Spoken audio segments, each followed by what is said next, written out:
Hello everyone, welcome to ASUPPSC। इस video में हम UPPSC प्री 2025 के लिए क्या स्ट्रैटेजी हम फॉलो करें और क्या हमारा स्टडी प्लान होना चाहिए वो हम डिस्कस करेंगे। देखो, किसी भी प्रिपरेशन के लिए अगर आप प्रिपरेशन के लिए दो चीज़ें आपकी बहुत ज़्यादा इंपॉर्टेंट है। एक तो आपकी स्ट्रैटेजी क्या होनी चाहिए, स्ट्रैटेजी में कि आप क्या सोर्सेज को यूज़ करें, और जो अभी आपके पास ये टाइम बचा है इसमें आप अपने सोर्सेज को कैसे डिवाइड करें। क्या आपका जो है स्टडी प्लान होना चाहिए, क्या आपका टारगेट होना चाहिए कि इतने आपके स्टिपुलेटेड टाइम में आप जो है चीज़ों को ख़त्म कर सकें। तो हम इसमें जो है हम दोनों चीज़ें डिस्कस करेंगे, क्या हमारे सोर्सेज होने चाहिए और क्या हमारा स्टडी प्लान और टारगेट होना चाहिए। देखो, ये पूरा स्टडी प्लान है, मैं आपको ये शेयर कर दूंगी, वरना आप यहाँ से स्क्रीनशॉट ले लेना। अभी मैं इसको कंप्लीट आपको दिखाऊंगी।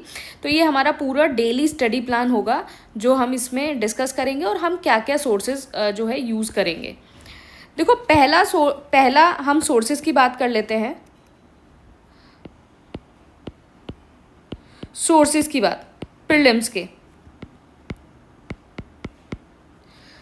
पहला हमारा सब्जेक्ट हो गया पॉलिटी। देखो, किसी भी सब्जेक्ट को करने के लिए आपको क्या है कि आपको ध्यान देना है कि आप स्टैटिक क्या बुक फॉलो करें। दूसरी चीज़ हो गई कि प्रीवियस ईयर क्वेश्चंस कैसे आ रहे हैं, जिस हिसाब से आपको स्टैटिक को मोल्ड करना है और आपको प्रैक्टिस करनी है टेस्ट की। देखो, अगर आप कोई भी सही टेस्ट सीरीज लेते हो, कोई भी सही टेस्ट सीरीज लेते हो, वो हमेशा जो है पुराने क्वेश्चन को ध्यान में रखने का मतलब ये नहीं है कि कॉपी कर लिया पुराने क्वेश्चन को, मतलब पुराने क्वेश्चन के पैटर्न को ध्यान में रख के आपके जो है चीज़ों को बनाती है और आगे क्या पैटर्न में इम्प्रूवमेंट हो सकता है। जैसे फॉर एग्जांपल 2024 की जब हम लोगों ने टेस्ट सीरीज दी तो हम लोगों ने स्टेटमेंट वाले क्वेश्चन दिए, ऑप्शन 1, 2, 2, 3 और इस टाइप के क्वेश्चंस दिए। तो यही चीज़ है कि अपने जो आप UPPSC जो फॉलो कर रहा है वो तो आपको देना ही है, और एक स्टेप आगे आपको क्या करना है वो भी देखना है। टेस्ट सीरीज में यही कि मतलब प्रीवियस ईयर में जो ट्रेंड आ रहा है उसको तो देखना ही है, प्लस एक स्टेप आगे बढ़ के भी काम करना है। तो हम टेस्ट सीरीज में जो है वो इन दोनों चीज़ों का ध्यान रखते हैं कि प्रीवियस ट्रेंड क्या है और एक स्टेप हम अहेड कैसे चल सकें। इन दोनों चीज़ों को आपको ध्यान रखना है अपनी प्रिपरेशन को करते हुए। तो पहला हमारा है पॉलिटी। देखो, पॉलिटी में क्या है कि आप पॉलिटी की एक ही बुक है सदाबहार, लक्ष्मीकांत। ये आपके प्रीलिम्स में भी काम आएगी और मेंस में भी काम आएगी। जैसे अगर आप ASUPPSC का कोर्स लेते हैं, जैसे ये कोर्स है, इसमें आपको डिफरेंट सब्जेक्ट्स के जो है आपको नोट्स प्रोवाइडेड हैं। तो इसमें क्या है कि इसमें पॉलिटी के नोट्स होंगे, अराउंड 110 पेजेस के, जो कि आपके प्रीलिम्स के लिए सफिशिएंट है। ASUPPSC के नोट्स जो कि आपके प्रीलिम्स के लिए सफिशिएंट है। लेकिन क्या है, हमें सिर्फ प्रीलिम्स तो निकालना नहीं है, हमें मेंस की भी तैयारी करनी है। तो मैं आपको सजेस्ट करूँगी कि अगर आप कोर्स ले रहे हैं तो इसको आपको रिवीजन की तरह यूज़ कर सकते हैं, लेकिन लक्ष्मीकांत की रीडिंग जो है वो लगा लीजिए। और मैंने एक वीडियो बना रखी है कि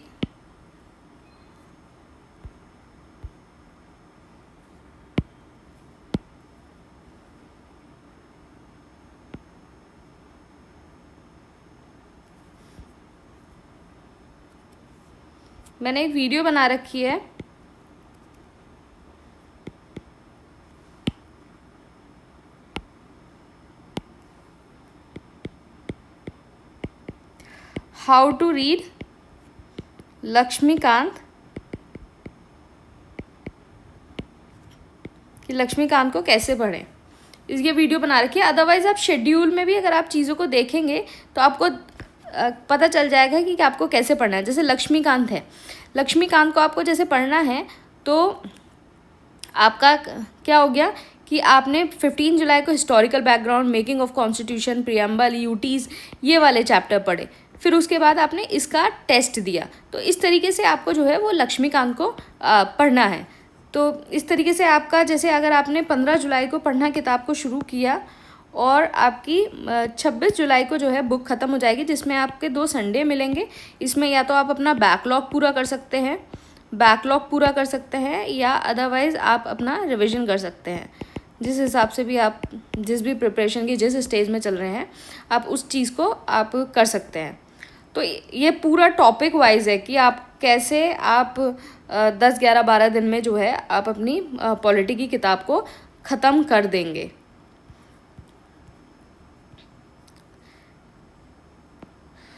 आपने कोर्स ले रखा है तो ये बुक जो है, अगर आप सिर्फ प्रीलिम्स के लिए पढ़ना चाहते हैं तो दिस इज़ सफिशेंट। ये वाली किताब, दिस इज सफिशेंट।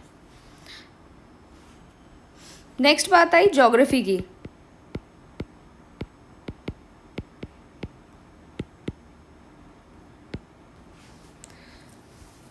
ज्योग्राफी में क्या है कि आपके एनसीईआरटी से जो है हूबहू बिल्कुल स्टेटमेंट उतर के आ जाते हैं। एनसीईआरटी से बिल्कुल हूबहू स्टेटमेंट उतर के आ जाते हैं। तो एनसीईआरटी 11th एंड 12th, साथ में आपको क्या करना है, महेश कुमार बनवाल की जो कॉम्प्रीहेंसिव वाली किताब आती है, कॉम्प्रीहेंसिव ज्योग्राफी, आपको वो पढ़नी है, ये पढ़नी है। अगर आपने कोर्स ले रखा है, कोर्स के साथ अगर आपने कोर्स ले रखा है तो आप क्या करिए, सिर्फ ज्योग्राफी के नोट्स पढ़िए, ज्योग्राफी के एसयूपीपीएससी के नोट्स। साथ में क्या है, आपको ये महेश कुमार बनवाल पूरी बुक नहीं पढ़नी है। इसमें क्या है, सिर्फ इसकी टेबल्स पढ़नी है। अगर आपने कोर्स ले रखा है तो इसकी सिर्फ टेबल्स पढ़नी है आपको, महेश कुमार बनवाल की। तो इस तरीके से आप जो है, अगर आपने कोर्स ले रखा है तो आप ये वाला पढ़ लेना, अदरवाइज़ आप इस चीज़ को पढ़ लेना। ये आपका हो गया ज्योग्राफी का। अब बात करते हैं हम हिस्ट्री की।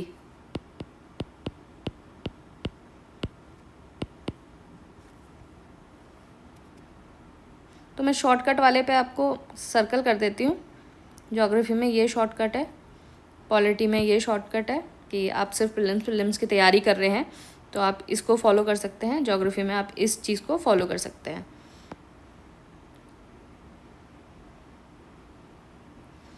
अब बात आई हिस्ट्री की। हिस्ट्री में बात आई ancient and medieval.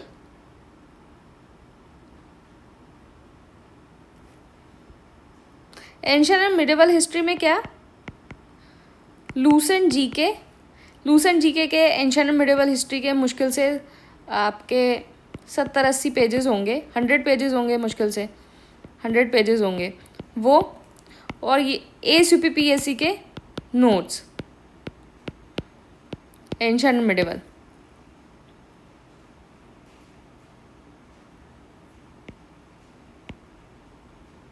Modern history, तो मॉडर्न हिस्ट्री का आप क्या कर सकते हैं, या तो स्पेक्ट्रम पढ़ सकते हैं और एसयूपीपीएससी के मॉडर्न हिस्ट्री के नोट्स। देखो, मैंने स्पेक्ट्रम पढ़ने के लिए इसलिए बोला क्योंकि जो स्पेक्ट्रम है वो आपकी प्रीलिम्स और मेंस दोनों में काम आएगी। तो अभी आप पढ़ लेंगे तो फ़ायदा होगा, अदरवाइज आप एसयूपीपीएससी के नोट्स भी पढ़ सकते हैं। इतना आपने पढ़ लिया तो दिस इज सफिशिएंट।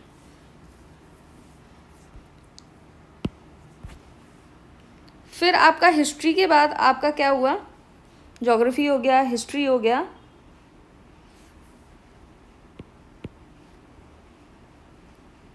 फिर आपका एनवायरनमेंट।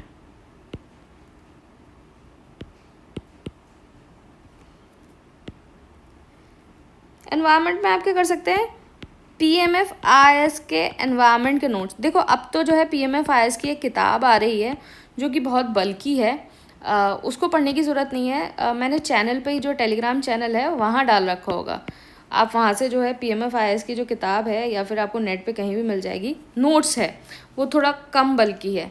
अगर आपको ये नहीं पढ़ना है तो आप ASUPPSC के नोट्स पे कम्प्लीटली रिलाय कर सकते हैं।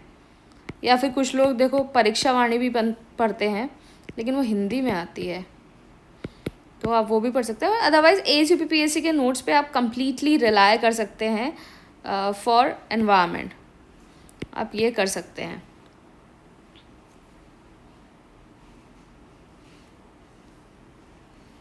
फिर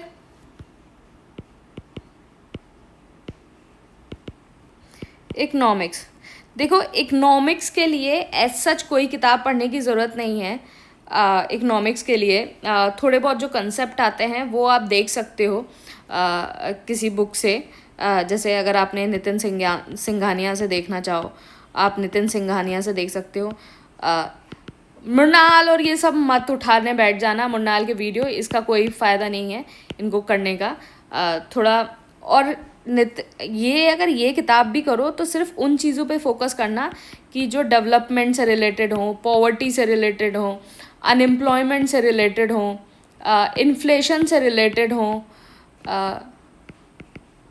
जैसे करंट वीकली स्टेटस हो गया अनएम्प्लॉयमेंट से, डेली स्टेटस क्या है, और ये सारी CPI इंडेक्स क्या है, WPI इंडेक्स क्या है, इन सारी चीज़ों से मतलब ये थीम आपकी होनी चाहिए, ये वाली थीम होनी चाहिए। आपका पॉवर्टी हो गया, ये सारी चीज़ हो गया। तो जो डेवलपमेंट से रिलेटेड चीज़ें हैं वो आप सेलेक्टिवली इस किताब से पढ़ सकते हैं। सब कुछ पढ़ने की ज़रूरत नहीं है, सेलेक्टिवली इस किताब से पढ़ सकते हैं।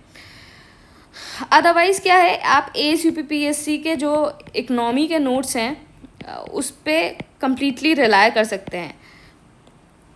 ASUPPSC के इकनॉमी के नोट्स, देखो इकनॉमी में क्या है, आपका बेसिकली करंट अफेयर्स ओरिएंटेड आता है, करंट अफेयर्स, और साथ में क्या है आपका एक या दो तीन आपके कंसेप्ट के क्वेश्चन आ गए, है ना। तो वो इन्हीं सारे टॉपिक्स में ऐसे आते हैं। या तो आप ASUPPSC के नोट्स पढ़ लो और साथ में ASUPPSC की करंट अफेयर मैगजीन, ASUPPSC की करंट अफेयर, अभी हम करंट अफेयर के बारे में डिस्कस करेंगे तो आपको ज़्यादा आइडिया होगा। ASUPPSC की करंट मैगजीन, तो इसके अलावा कुछ और आपको इकोनॉमिक्स के लिए करने की ज़रूरत नहीं है। यूपी स्पेशल के लिए आप क्या करो, राकेश सारस्वत पढ़ लो। देखो राकेश सारस्वत पढ़ के एक फ़ायदा है कि ये आपके प्रीलिम्स में भी हेल्प करेगा, मेंस में भी हेल्प करेगा, इसलिए मैं ये बुक बता रही हूँ। अदरवाइज़ आप क्या है, ASUPPSC के यूपी स्पेशल के नोट्स अगर आप पढ़ते हो दैट इज़ सफिशेंट। ये नोट्स जो हैं दैट इज़ सफिशेंट, ठीक है। फिर बात आई साइंस की। साइंस में मैंने लूसेंट GK के वीडियो बना रखे हैं यूट्यूब पे, आप वो देख लेना। पिछली बार भी जो है काफ़ी सारे क्वेश्चन डायरेक्ट यहाँ से उठ के आ गए थे। अदरवाइज़ आप ASUPPSC के नोट्स देख सकते हो साइंस के, है ना। फिर बात आई करंट अफेयर्स की, सबसे ज़्यादा परेशान करने वाली चीज़, और आपको परेशान होने की बिल्कुल ज़रूरत नहीं है। देखो करंट अफेयर्स में हमेशा बोलती हूँ और मैं आपको सजेस्ट करती हूँ कि करंट अफेयर्स या तो डेली पढ़ लो या मंथली पढ़ लो। ईयरली के चक्कर में बिल्कुल मत पढ़ना, हाफ ईयरली के चक्कर में बिल्कुल मत पढ़ना।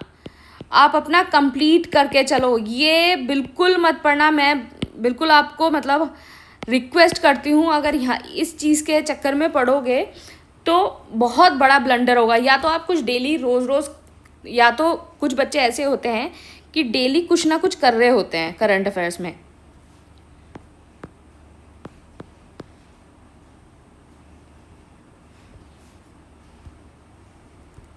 कुछ बच्चे ऐसे होते हैं कि डेली कुछ ना कुछ करंट अफेयर्स में कर रहे होते हैं, तो वो लोग ईयरली मैगज़ीन और हाफ ईयरली मैगज़ीन अफोर्ड कर सकते हैं, हाफ ईयरली मैगज़ीन करना।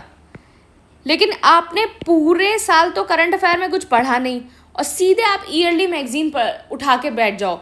और वो ईयरली मैगजीन क्या आती है, पेपर से 15-20 दिन पहले इस टाइम पे आती है। और इस टाइम आपको इतना कुछ रिवाइज करना होता है, वो सही से करंट अफेयर आपका कंसोलिडेट ही नहीं हो पाता। तो जो लोग डेली तैयारी कर रहे हैं और वो ईयरली हाफ ईयरली पे स्विच करें वो ठीक है, लेकिन जिन्होंने डेली कुछ पढ़ा ही नहीं है वो सीधे इस पे जंप कर जाएं तो बहुत मुश्किल हो जाती है। तो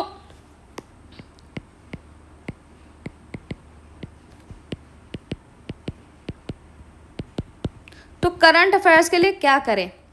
करंट अफेयर्स के लिए मैं वही बोल रही हूँ कि डेली और मंथली ही मैं सजेस्ट करूँगी। ईयरली आपको अगर पढ़ना है तो एटलीस्ट आप डेली कुछ ना कुछ करते हुए चल रहे हो या मंथली कुछ ना कुछ करते हुए चल रहे हो। साथ में अगर आप उसको एक बार देख लो ग्लांस व्यू कि यार कुछ अलग तो नहीं है या कुछ ऐसा तो नहीं है जो मैंने पढ़ रखा है, इस हिसाब से देख सकते हो। लेकिन कम्प्लीटली इस पर रिलाय होना बहुत बड़ा ब्लंडर है। मैं अभी भी बोल रही हूँ कि इस पर कम्प्लीटली रिलाय मत होना। तो आप क्या करेंगे, देखो 2 तरह की मैगज़ीन आप पढ़ना। एक तो हो गया आपका वन लाइनर में आप कोई भी मैगज़ीन पढ़ सकते हो। आप या तो घटना चक्र पढ़ सकते हो, आप जीके टुडे पढ़ सकते हो, आप पीडी पढ़ सकते हो। इस हिसाब से कोई भी मैगज़ीन पढ़ सकते हो। साथ में क्या है, एक डेली बेसिस की आपको एक एक्सरसाइज करनी है। क्या विज़न आईएएस का चैनल होगा, उस पर रोज़ ना न्यूज़ टुडे आता है। हार्डली 3 पेजेस का न्यूज़ टुडे होता है, हार्डली 3 पेजेस का। तो आप जो है इस न्यूज़ टुडे को फॉलो कर सकते हो। तो ये वन लाइनर आपका हो गया मंथली, ये मंथली है, मंथली मैगजीन। और ये साथ में ये डेली का आपने विजन आयस का न्यूज़ हार्डली 3 पेजेस का होता है। तो आप रोज़ ये करते जाओगे, विजन आयस का न्यूज़ टुडे और मंथली मैगजीन आप ये कर लोगे। अगर आपको सिर्फ वन सोर्स पर रिलाय करना है, सिर्फ सिंगल सोर्स आपका क्या होना चाहिए, सिंगल सोर्स करंट अफेयर्स का सिंगल सोर्स, तो मैं वही सजेस्ट करूँगी कि आप एएसयूपीपीएससी की मंथली मैगजीन कर लो। एएसयूपीपीएससी की मंथली मैगजीन जो 2024 है, उसमें भी जो डायरेक्ट आपके 90% से ज़्यादा क्वेश्चन जो है वो करंट अफेयर मैगजीन से कवर हुए हैं। इसमें हम सारे एस्पेक्ट को जो है वो कवर करते हुए चलते हैं। अगर आपने ये मंथली मैगजीन कर ली तो आपको कुछ और करने की ज़रूरत नहीं है। This is the single source. आप या तो ये कर सकते हो जो मैंने ऊपर बताया, या अदरवाइज़ ये सिंगल सोर्स पे रिलाय कर सकते हो। तो देखो, अगर मैं आपको बताऊं, अगर आपने टेस्ट सीरीज़ को सही से फॉलो कर लिया, जो ये डेली टेस्ट सीरीज़ हैं, साथ में आपके जो नोट्स हो गए, नोट्स भी पता है ऐसे हैं कि पॉलिटी के 100 पेज के नोट्स हो गए, ऐसे हिस्ट्री के 100 पेजेस के नोट्स हो गए। मतलब आपके 80, 90, 100 पेजेस में जो है वो सारे नोट्स ख़त्म हो जा रहे हैं। कुछ भी ऐसा बल्कि नहीं है। तो टेस्ट सीरीज़ नोट्स, और आपने अगर ये करंट अफेयर मैगजीन जो है एएसयूपीपीएससी की कर ली, तो आपको कुछ और करने की ज़रूरत नहीं है प्रीलिम्स के लिए। This is more than sufficient. इसके अलावा कुछ और करने की ज़रूरत नहीं है। ये अगर आपने कर लिया तो आपका जो कट ऑफ है वो ईज़िली क्लियर हो जाएगा। इसके अलावा आपको कुछ भी करने की ज़रूरत नहीं है। यहाँ से कट ऑफ आराम से क्लियर होने वाला है। सिर्फ ये चीज़ें आप अपनी जो है वो कर लो। देखो, पिछली बार भी जो 2024 का जो प्रीलिम्स था उसमें 110 प्लस क्वेश्चन जो है वो प्रीलिम्स से प्रिडिक्ट हुए हैं, और 110 प्लस क्वेश्चन तो प्रीलिम्स से आए हैं, और प्रीलिम्स में टोटल 150 क्वेश्चंस होते हैं, और मेंस में जो है 99 क्वेश्चंस आए हैं, और मेंस में टोटल 120 क्वेश्चंस होते हैं। तो ये जो है वो प्रेडिक्शन रहा है 2024 का। तो मैं बता रही हूँ कि टेस्ट सीरीज जो है वो ऐवे ही नहीं बनाई गई है। बहुत सारी चीज़ों को ध्यान में रख के मैंने जो आपको बोला है कि आपके अपना प्रिपरेशन को कैसे रखना है, कि previous trend plus one step ahead, ये वाली चीज़ों को जो फॉलो करना है। तो इसी चीज़ को ध्यान में रख के जो है वो टेस्ट सीरीज़ बनाई गई है। तो मुझे लगता है आपको सारी स्ट्रैटेजी क्लियर होंगी। एक बार हम शेड्यूल देख लेते हैं। 15 जुलाई से जो है हमारा पॉलिटी शुरू हो रहा है, फिर उसके बाद हमारा 28 जुलाई से ज्योग्राफी स्टार्ट हो रहा है, फिर हमारा 8 अगस्त से जो है वो हिस्ट्री स्टार्ट हो रहा है। पहले आप एंशिएंट एंड मिडिवल करेंगे और फिर उसके बाद 15 अगस्त से जो है हमारा मॉडर्न हिस्ट्री स्टार्ट हो रहा है। फिर उसके बाद आपका 25 अगस्त से इकोलॉजी स्टार्ट हो रहा है और 2 सितंबर से आपका इकोनॉमिक्स है, फिर सेंसस, फिर यूपी स्पेशल हो गया आपका, फिर साइंस हो गया, 11 सितंबर से साइंस है। फिर ये फेज़ 2 है, मतलब यहाँ तक आपने हर चीज़ एक बार पढ़ ली, 1 रीडिंग लगा ली, 1 रीडिंग कर ली, प्लस आपने संडे को रिवीजन कर लिया यहाँ। फिर उसके बाद आपका फेज़ 2 है। फेज़ 2 में आप जो है वो दोबारा यहाँ सेकंड रिवीजन करेंगे आप फेज़ 2 में। तो इसमें जो है पॉलिटी आपका 19 से 21 सितंबर में आप पॉलिटी करेंगे और एक पॉलिटी का कंप्लीट टेस्ट देंगे इस हिसाब से। फिर उसके बाद आपका 3 अक्टूबर को ये ख़त्म हो जाएगा। 3 अक्टूबर के बाद आपके पास 7-8 डेज़ बचते हैं और इसमें जो भी सारी चीज़ें हैं उसको आप कंसोलिडेट करेंगे, करंट अफेयर्स को दोबारा रिवाइज करेंगे, जो डाटा पीडीएफ्स होंगी उनको देखेंगे, और आपका जो बजट हुआ, ये सारी चीज़ें हुई, आप उनको देखेंगे। तो ये सारी चीज़ों को आप करेंगे। तो इस तरीके से आपके जो है आपके 3 रिवीजन यहाँ हो रहे हैं। 3 रिवीजन आपके हो रहे हैं। मुझे लगता है सारी चीज़ें आपको क्लियर होंगी। तो हम ये देख लेते हैं कि हमको प्रीलिम्स के कोर्स में क्या क्या मिलेगा। आपके डेली टेस्ट तो होने ही वाले हैं, फिर आपके 6 सब्जेक्ट वाइज फुल टेस्ट जो आपका फेज़ 2 में होगा, फिर उसके बाद ये फेज़ 3 में आपके ये टेस्ट होंगे और ये होगा आपका फेज़ 1 में। ये phase 1, phase 2, phase 3। Census UPG के miscellaneous test, daily quiz compilation.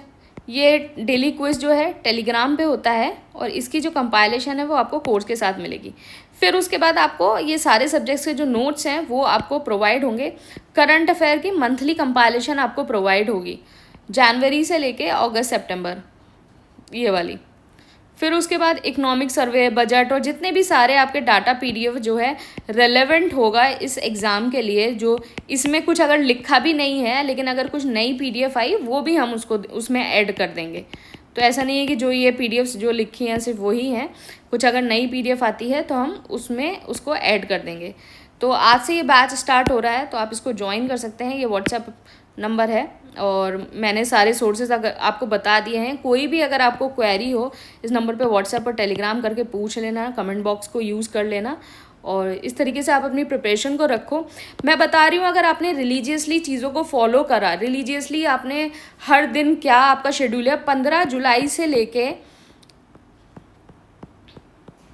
ये शेड्यूल 9 अक्टूबर को, 15 जुलाई से लेके 9 अक्टूबर तक का आपको जो इसमें मेंशन है, सिर्फ इसके अलावा आपको कुछ नहीं करना।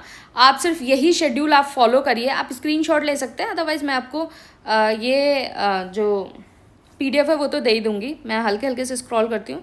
ये पहला पेज है, इसका स्क्रीनशॉट ले लो। फिर ये दूसरा और तीसरा पेज है, इसका स्क्रीनशॉट ले लो। फिर 4th और 5th पेज है, इसका स्क्रीनशॉट ले लो। फिर 6th and 7th पेज है, फिर 8 and 9 पेज है,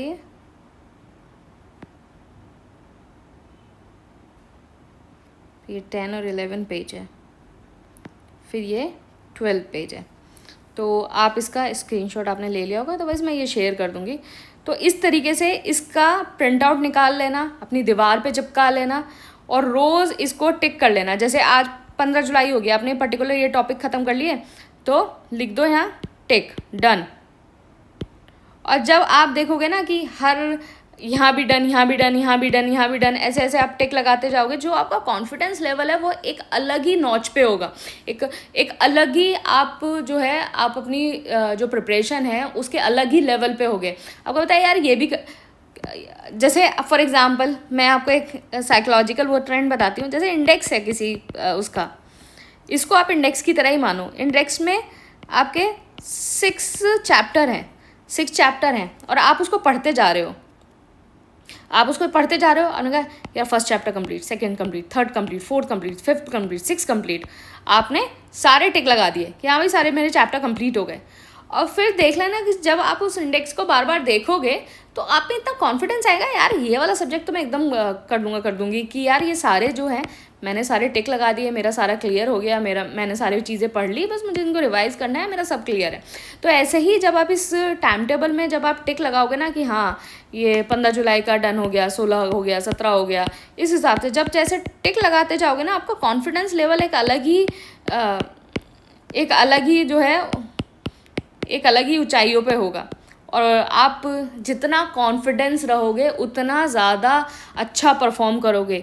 this exam is all about confidence, consistency,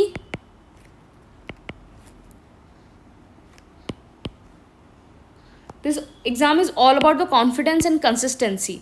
जितना अच्छा कॉन्फिडेंस होगा और जितना आप कंसिस्टेंट रहोगे एग्ज़ाम में, उतना अच्छा आप परफॉर्म करोगे। कि this confidence and consistency together will help you to crack the exam. तो ये CCC फॉर्मूला है इसका कि confidence consistency will help you to crack this exam. तो जितना आप कॉन्फिडेंट रहोगे उतना ज़्यादा आप अच्छे से परफॉर्म करोगे, और जितना कंसिस्टेंसी दिखाओगे कि आप रोज़ इसको फॉलो करते जाओ। देखो इसके साथ साथ मैंने जो है वो मेंस का भी बताया है आपको, मेंस 1 मेंस 2 का। तो आप जो है अगर आपकी प्रिपरेशन थोड़ी ठीक है प्रीलिम्स की, तो आप जो है दोनों को ले सकते हैं। अगर आपकी प्रिपरेशन थोड़ी सी प्रीलिम्स की ठीक नहीं है तो मैं सजेस्ट करूँगी कि या तो मेंस 1 ले लो या मेंस 2 ले लो, दोनों में से एक ले लो। लेकिन हाँ, थोड़ा बहुत मेंस का जो है वो आप करके साथ में चल सकते हैं। मुझे लगता है सारी चीज़ें क्लियर हो गई होंगी, और अगर किसी भी चीज़ में डाउट है तो आप कमेंट बॉक्स कर लेना, या फिर मुझे इस नंबर पर व्हाट्सएप या टेलीग्राम करके आप पूछ सकते हैं। Thank you and all the best.